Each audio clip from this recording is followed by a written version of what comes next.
चलिए हर उस खबर पर नजर डालते हैं जो यूपी में जिसकी हलचल रहने वाली है और उस पर बनी रहेगी हमारी नजर। मुख्यमंत्री योगी आदित्यनाथ आज सुबह टीम 9 की बैठक करेंगे। बैठक सुबह 10:30 बजे होगी। बैठक में 1 जून से प्रदेश में आंशिक कर्फ्यू में ढील देने पर मंथन किया जाएगा और कर्फ्यू में छूट को लेकर दिशा निर्देश दिए जाएंगे। कुछ व्यावसायिक गतिविधियां 1 जून से पूरे प्रदेश में खुल सकती हैं। इसके अलावा प्रधानमंत्री नरेंद्र मोदी आज मन की बात कार्यक्रम करने जा रहे हैं। सुबह 11 बजे मन की बात करेंगे प्रधानमंत्री मोदी और आपको बता दें रेडियो पर 77वीं बार मन की बात करेंगे पीएम मोदी। मोदी सरकार के 7 साल पूरे होने पर सेवा ही संगठन कार्यक्रम की शुरुआत होगी। आज से 23,300 गांव में सेवा कार्य किए जाएंगे। सीएम योगी महोबा और सीतापुर में गांव से वर्चुअल संवाद करेंगे। लखनऊ में स्वतंत्र देव सिंह कार्यक्रम करेंगे। उप मुख्यमंत्री केशव प्रसाद मौर्य प्रयागराज महानगर के पूरा मुक्ति गांव में कार्यक्रम करेंगे। केंद्रीय मंत्री स्मृति ईरानी अमेठी लोकसभा के जरौटा गुनौर गांव और पार्टी के पूर्व प्रदेश अध्यक्ष और केंद्रीय मंत्री डॉक्टर महेंद्र नाथ पांडे चंदौली लोकसभा के धानापुर गांव समेत अलग अलग नेता अलग अलग जगहों पर यह कार्यक्रम करेंगे। चलिए आगे बढ़ते हैं। तो इस दौर में एक तरफ कोरोना की रफ्तार को कम करना यूपी सरकार की जिम्मेदारी थी, तो दूसरी तरफ बच्चों के भविष्य का फैसला करना था और इसी बीच योगी सरकार ने बड़ा फैसला लिया है। यूपी बोर्ड की 10वीं क्लास की परीक्षाओं को रद्द कर दिया गया। तो वहीं दूसरी तरफ 6ठी क्लास से लेकर 11वीं कक्षा तक के बच्चों को बिना एग्जाम के प्रमोट करने का फैसला लिया गया और इसी पर 11वीं तक जो है फुल मार्क्स बिना इम्तिहान के अब वो पास। खबर वही जो एबीपी गंगा ने कही, बोर्ड परीक्षा को लेकर बड़ा फैसला। कोरोना काल में जिस तरह के हालात बने हुए हैं उसे देखते हुए लगातार एक सवाल जहन में घूम रहा था कि हाल ही में होने वाली बोर्ड परीक्षा का भविष्य क्या होगा, परीक्षाएं कब होंगी, कैसे होंगी परीक्षा। इन तमाम सवालों के बीच एबीपी गंगा के ई कॉन्क्लेव में यूपी के डिप्टी सीएम और माध्यमिक शिक्षा मंत्री दिनेश शर्मा ने साफ कर दिया था कि 24 घंटे के भीतर बोर्ड परीक्षा को लेकर एक बड़ी खबर मिलने वाली है। यानी साफ हो चुका था कि एबीपी गंगा के ई कॉन्क्लेव के दौरान ही तय हो चुका था कि बोर्ड परीक्षा को लेकर सरकार का क्या फैसला होगा। आपको यूपी सरकार की तरफ से बोर्ड परीक्षा को लेकर लिए गए फैसले के बारे में बताएं। उससे पहले आपको सुनवाते हैं कि जब deputy CM Dinesh Sharma ABP Ganga के ई कॉन्क्लेव में शामिल हुए थे और उनसे जब बोर्ड परीक्षा को लेकर सवाल पूछा गया था तो उस वक्त सबसे पहले एबीपी गंगा पर दिनेश शर्मा ने स्थिति साफ कर दी थी। दूसरी तरफ असमंजस में अभिभावक हैं, छात्र हैं कि क्लैरिटी उनमें नहीं कि क्या बोर्ड की परीक्षाएं होंगी या नहीं होंगी, होंगी तो किस तरह से होंगी।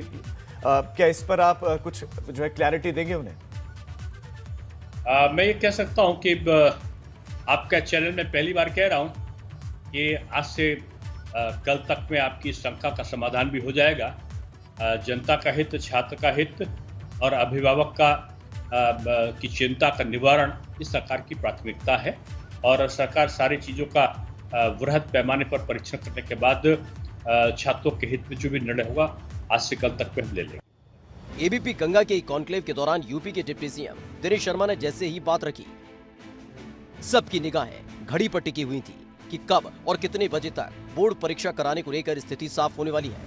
लेकिन एबीपी गंगा पर डॉक्टर दिनेश शर्मा के इस बयान को 5 घंटे भी नहीं बीते थे कि यूपी में बोर्ड परीक्षा को लेकर बड़ा ऐलान कर दिया गया। यूपी में बोर्ड परीक्षा को लेकर बड़ा फैसला। कोरोना काल में छात्रों को मिलेगी बड़ी राहत। यूपी में 10वीं की परीक्षाएं हुई निरस्त।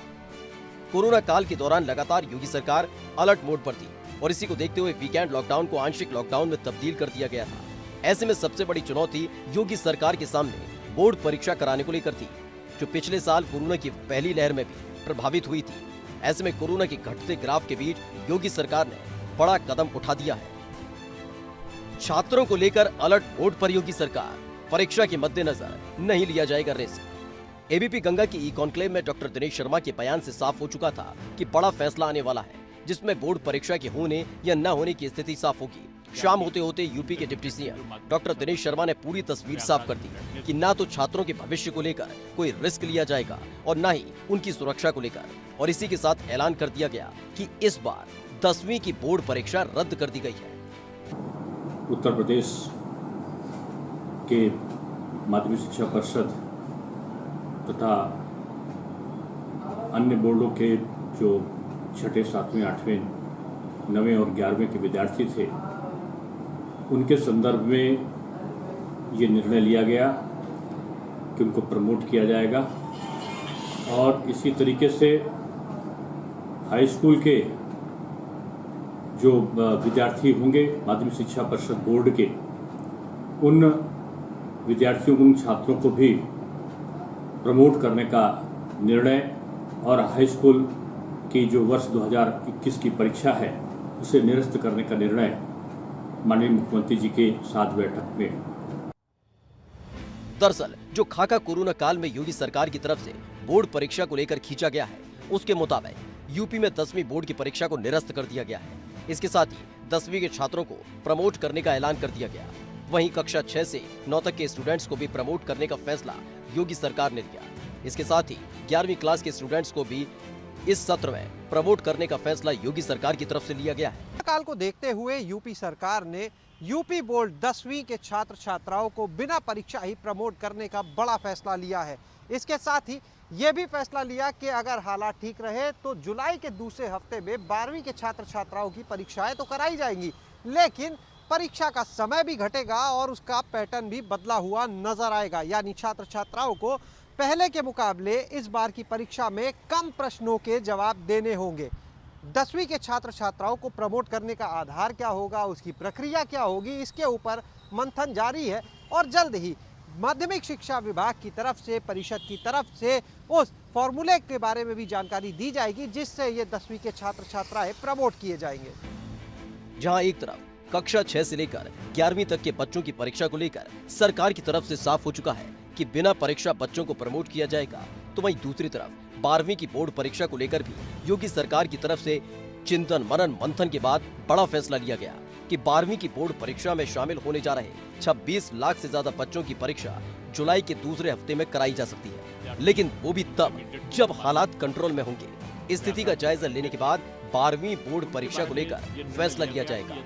गए हैं। इसी प्रकार से कक्षा 12 के विद्यार्थियों के लिए ये कहा गया है कि उनके परीक्षा के महत्व को देखते हुए, उनके भविष्य को देखते हुए और परीक्षा की उपयोगिता को देखते हुए ये निर्णय लिया गया कि जो इंटरमीडिएट में पढ़ने वाले जो हमारे विद्यार्थी हैं, जिनकी संख्या लगभग 26,10,316 के आसपास है, ऐसे विद्यार्थियों की जो परीक्षा है वो जुलाई के द्वितीय सप्ताह में, यदि सारी स्थितियां कोरोना संक्रमण की अनुकूल होती हैं, सामान्य होती हैं, तो भविष्य को देखते हुए इस बारे में द्वितीय सप्ताह में जुलाई के 12वीं कक्षा की परीक्षा को कराने का प्रयत्न किया। फिलहाल किसी भी कीमत पर योगी सरकार कोरोना काल में बच्चों की सुरक्षा को लेकर कोई रिस्क लेने के मूड में नहीं है, लेकिन इसके साथ ही बच्चों के भविष्य के प्रति भी सतर्क है और दोनों ही मामलों को ध्यान में रखते हुए 10वीं बोर्ड परीक्षा रद्द करने का फैसला लिया गया है। Bureau report, ABP Ganga. और अब बुंदेलखंड की हर छोटी बड़ी खबर सुपरफास्ट अंदाज में आपको दिखाते हैं। चलिए खबरों की शुरुआत करते हैं। झांसी के थाना मऊ रानीपुर के कामता होटल में बारातियों ने जमकर बवाल काटा। बवाल इतना बढ़ गया कि बाराती आपस में ही लड़ पड़े। बीच सड़क पर लात घूंस से चले, उठापटक होने लगी। मारपीट का वीडियो अब वायरल हो रहा है। बांदा में भीषण सड़क हादसे में 4 की मौत हो गई और 2 दर्जन से ज्यादा लोग घायल हो गए। दरअसल ट्रैक्टर ट्रॉली में बैठकर एक घरेलू समारोह में शामिल होते जाते वक्त ट्रैक्टर अनियंत्रित होकर खाई में पलट गया। हादसे में जो मौत हुई उसमें 3 महिलाएं भी शामिल।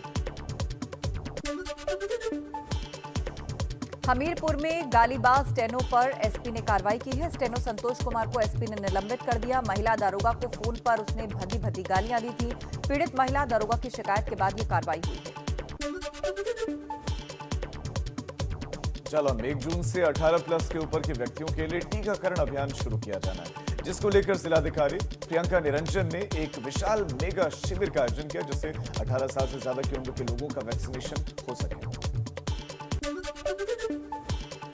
ललितपुर में अवैध शराब के गढ़ पर पुलिस ने छापेमारी की है। 190 लीटर अवैध शराब बरामद हुई है। 7000 लीटर लहन को नष्ट किया गया। 2 लोगों के खिलाफ केस भी दर्ज हुआ है। बुंदेलखंड की खबरें सुपरफास्ट अंदाज में आपने देखी। आगे बढ़ते हैं।